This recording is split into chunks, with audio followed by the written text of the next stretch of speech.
فرخار میرم حتی یار آمدم به یار میرم زی کلاب آمدم ای فرخار میرم حتی یار آمدم به یار میرم حتی یار آمدم ای دستا بگردم و به غم آمدم مردار میرم حتی یار آمدم ای دستا بگردم و به غم آمدم مردار میرم خوشحالی رو با بایستانه دیدنی رویت سوا بایستانه سوهی ندارم دیوارت صفحیم رو میدیدم به هر جای روم سوهی ندارم زلفا خوشحالی رو با بایستانه دیدنی رویت سوا بایستانه زلفا خوشحالی در آبی میسانی خوبی میرم بیادم در جای نیامم و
ملی الجودی خیش جمع آمده ایم و من خدمت سیاسی شورا دین را بخشیده به جشن بین المللی نوروز شده اعلام می نمایم.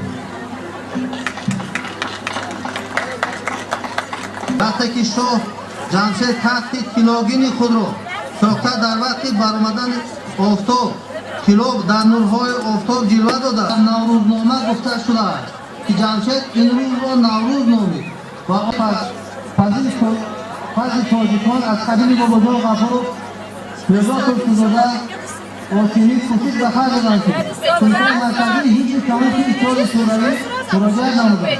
ملکمداران عهد شوروی تدبیر آن را به نام عید بهار اجرا دادند تا با استادگری و متانت شهران مراجعه کرد و تدبیر نوروز همچون عید دهقان و کیفکار اجرا دادند و آن را در کل دنیا تعیین می‌نمایند، زیرا این عید را در تمام کره ارض با لفظ شیوای تاجیکی نام میبرند. در ازبکستان، قزاقستان، قرقیزستان، ترکمنستان، آذربایجان، ترکیه، ایران و افغانستان، پاکستان، داغستان خود در کجای نباشد تاجیکانه نوروز میگویند. پس با نوروز چیزی که از شهامت ملی ما و این ملت و خلقیت ها هم گذشت این مایه افتخار است. این ناحیه را این چنین مهمانانی که امروز در ناحیه باستانی بر جان مهمان آمدند با عید نوروز دل افروز از تحت دل شادباش نموده به شما خانه فرا رسید.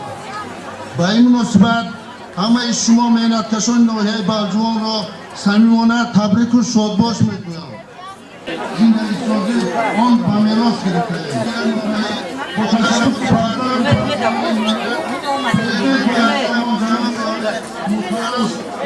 نوروز آن است که آدمان با استقبال این جشن فرخنده با تیر خود را از کینه و عداوت از خشونت و بدبینی پاک می‌سازند. تنها بعد صاحب استقبال دولتی شدن تاجیکستان عزیز جشن نوروز عمر دوباره یافت و امروز در سراسر مملکت با شکوه و شهامت بی‌مثل تجلیل می‌گردد. با آمد نوروز که ایام امید و آرزوهای نجیب میباشد، طبیعت بعد فصل سرما از نو زنده میشود. شاور مرحبا.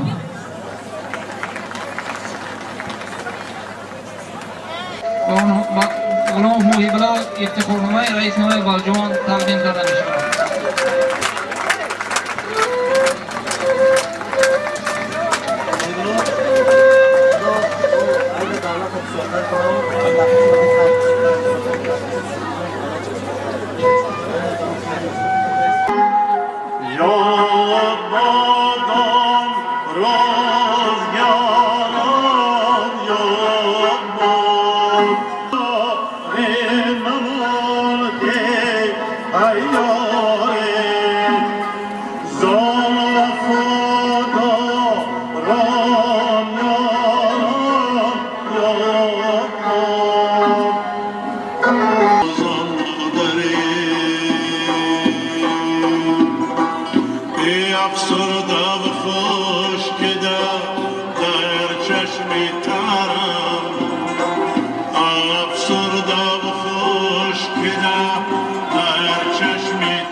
شاخه شکافان